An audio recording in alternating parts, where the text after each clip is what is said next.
Pak Leonard, memangnya ada apa sehingga kita membutuhkan ibadah intergenerasi?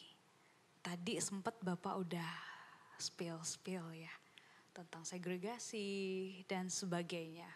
Tetapi barangkali ada perdebatan di dunia teologi dan sebagainya yang bisa semakin melengkapi kita untuk menjelaskan ada apa sehingga gereja sekarang butuh ibadah intergenerasi. Terutama dalam konteks GKI juga ya Pak ya. Sejak kapan GKI mulai memikirkan dan memunculkan dan memakai istilah ibadah intergenerasi ini? Silakan. Ya, makasih Ripka. Apa yang saudara dengar dari segmen yang pertama maupun segmen yang sekarang dari saya tidak baru sebenarnya. Saudara bisa melihat dan mencari informasi itu di media digital. Misalnya di YouTube itu ada channel dari Jimmy Setiawan yang punya Wow Ministry itu. Diklik saja Jimmy Setiawan ibadah intergenerasional. Nanti keluar di situ. Jadi apa yang saya sampaikan ya sama juga dengan yang Jimmy sampaikan. Beberapa tahun yang lalu, kalau saya tidak salah 2 tahun yang lalu, GKI Sinode Wilayah Jateng membuat sebuah webinar yang temanya pembangunan jemaat intergenerasional atau intergenerasi, semacam itu. Pembicaranya ada Profesor Tabita, Profesor Yoas, macam-macam. Mereka mengulik masalah intergenerasionalitas ini dalam ibadah maupun dalam pelayanan-pelayanan gereja yang lain. Jadi, tapi kalau saudara simak semua itu secara solid menunjukkan adanya problem dalam ibadah kita yang sekarang, yang non-intergenerasional itu. Problemnya sebagai berikut. Kita mengira bahwa ibadah yang segregasional ini adalah ibadah yang semestinya, ibadah yang tepat, karena ibadah ini melayani kebutuhan umat dalam perkembangan usia masing-masing. Dan karena itu meniscayakan adanya segregasi, pemisahan antara yang dewasa, anak-anak, remaja, dan malah sekarang ada ibadah pemuda, ya, lepas dari ibadah umum. Jadi orang dewasa yang bukan anak-anak, bukan remaja, bukan pemuda, masuk ke ibadah umum. Ibadah umum tapi tanpa anak-anak, tanpa remaja, tanpa pemuda. Ini ibadah umum sing ora umum. Karena yang umum ternyata didiskon ya, dikurangi habis-habisan. Jadi problemnya adalah bahwa ibadah ini bukan tentang Tuhan dan bukan tentang persekutuan kasih trinitaris. Ibadah ini tentang orang dewasa. Orang dewasa membutuhkan sarana khusus yang cocok dengan kulturnya, dengan seleranya, dengan pemahamannya, dan ibadah minggu didefinisikan menurut kebutuhan orang dewasa. Supaya anak-anak atau remaja atau pemuda tidak terganggu dengan kepentingan ini, kepada mereka diberikan tempat tersendiri. Bisa juga perspektifnya lebih bersifat positif, supaya anak-anak tersapa, maka mereka dipisahkan dari orang tuanya. Tapi intinya adalah itu segregasional. Dan ibadah yang segregasional ini menurut saya ikut bertanggung jawab terhadap terjadinya krisis dalam keluarga-keluarga Kristen. Termasuk juga krisis dalam masyarakat kita. Ada fragmentasi besar yang terjadi dalam keluarga Kristen. Orang tua dan anak-anak dalam hari-hari kerja, Senin sampai Jumat atau sampai Sabtu, mereka dipisahkan oleh kerja dan studi masing-masing. Ketemu di rumah, badan sudah capek, anak mengerjakan tugas, orang tua juga masih melakukan pekerjaannya, atau mereka ke gereja karena mereka aktivis gereja. Dan pada hari Minggu mereka dipisahkan oleh gereja. Jadi kapan keluarga ini betul-betul utuh begitu? Menurut saya gereja mestinya bertobat, mestinya kembali kepada sejarahnya, bahwa ibadah-ibadah gereja sampai abad 19 adalah ibadah intergenerasional. Dan jangan-jangan inilah cara gereja untuk memulihkan fragmentasi dalam keluarga-keluarga Kristen. Demikian juga menjadi sumbangsi kita terhadap masyarakat yang mengalami perpecahan. Bahwa kita tidak lagi bisa memahami generasi-generasi yang lebih tua dari kita atau yang jauh lebih muda di antara kita.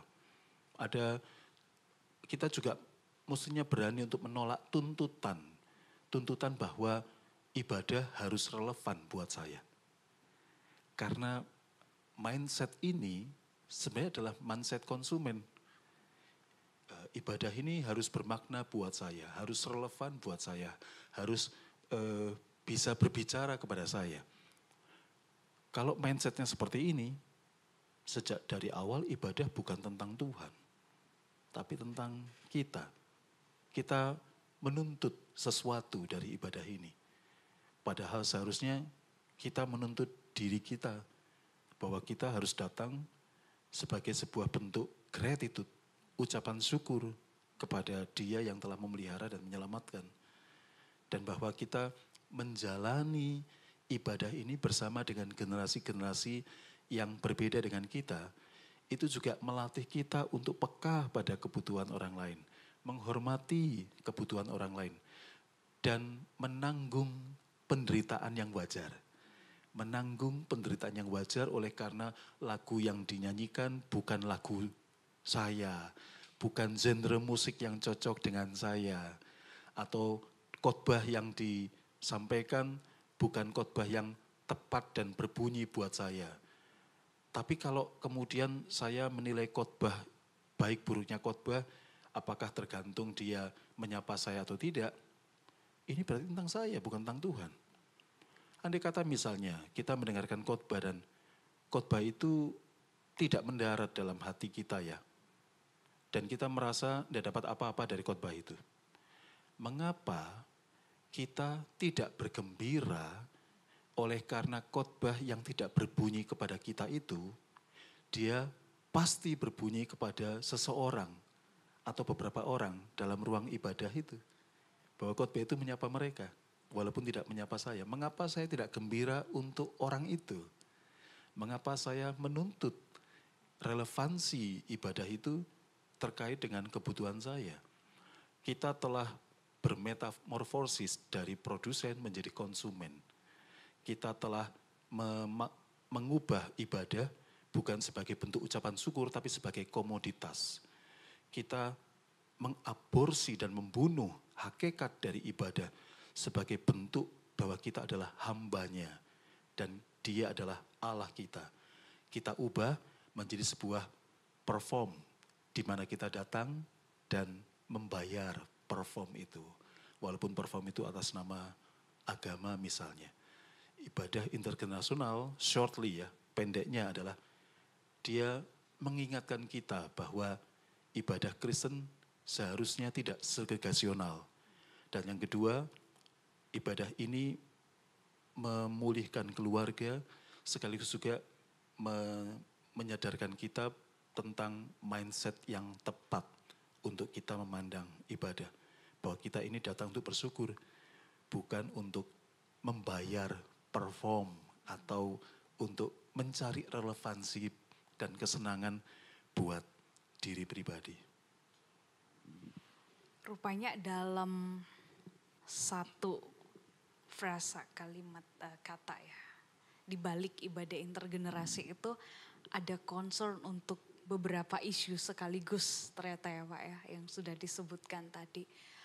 Kalau dikaitkan dengan segmen 1 juga, iya ya, ini rasanya seperti diusulkan untuk jadi titik balik setelah sempat di after ya abad 19 itu rasanya keep up gereja dengan perkembangan ya psikologi dan sebagainya. Tapi kemudian yang dianggap tepat itu ternyata saat ini ditemukan rasanya perlu dikoreksi kembali ya Pak. Berarti ini juga bicara kesediaan gereja untuk memeriksa apa yang dianggap sudah benar, diyakini dan dijalani selama ini untuk kemudian dicek lagi. Dan yang berikut, wow, Saya membayangkan tadi ketika Bapak menjelaskan ibadah intergenerasi itu jadi semacam media ruang, bagian yang serius untuk perlu dikerjakan, digarap dalam rangka untuk ternyata ada banyak titik nih yang disasar ya Pak ya. Mulainya dari ibadah. Sekali lagi boleh Pak dijelasin kenapa titiknya dari ibadah gitu banyak, khususnya yang hari Minggu ya Pak. Kenapa hari Minggu nih yang khusus? Selain tadi ada yang membawakan seminar pembangunan jemaat dan sebagainya, ini khusus angle ibadah. Ada apa dengan ibadah sehingga banyak sekali rasanya hal yang diharapkan dari sekali pertemuan minggu itu, lalu kemudian kalau total setahun 52 minggu itu Pak. Kegiatan terpenting gereja adalah kebaktian minggu. Karena kebaktian minggu adalah perayaan iman akan kebangkitan Tuhan. Ibadah minggu kita ini adalah Paskah kecil. Semua hari minggu kita adalah Paskah kecil. Kalau Tuhan bangkit, mosok tidak dirayakan. Dan karena kita merayakannya bersama-sama, lintas generasi. Jadi oleh karena itu, intergenerasionalitas, watak intergenerasional dari gereja harus dimulai dan mesti nampak lebih dulu dalam ibadah-ibadah gereja. Terutama ibadah terpenting gereja, yaitu ibadah minggu itu. Seperti itu. Itu titik kenapa kemudian khusus ibadah intergenerasi dan spesifik lagi minggu yang dimaksud ya Pak. Untuk secara liturgis ada peran dari usia anak sampai senior di sini menyebutnya ya Pak. Oke baik, nah Pak di dunia teologi atau mungkin apapun yang terkait dengan ibadah intergenerasi ini tentunya ada ya Pak kelompok yang setuju, ada kelompok yang tidak setuju. Nah kalau jemaat mungkin pengen tahu pendapat dari yang setuju Pak dengan ibadah intergenerasi atau yang tidak setuju. Mungkin Bapak ada rujukan yang bisa, jemaat ini pengen cari tahu sebelum nanti akhirnya menghubungi Pak Pendeta untuk pertanyaan lebih lanjut.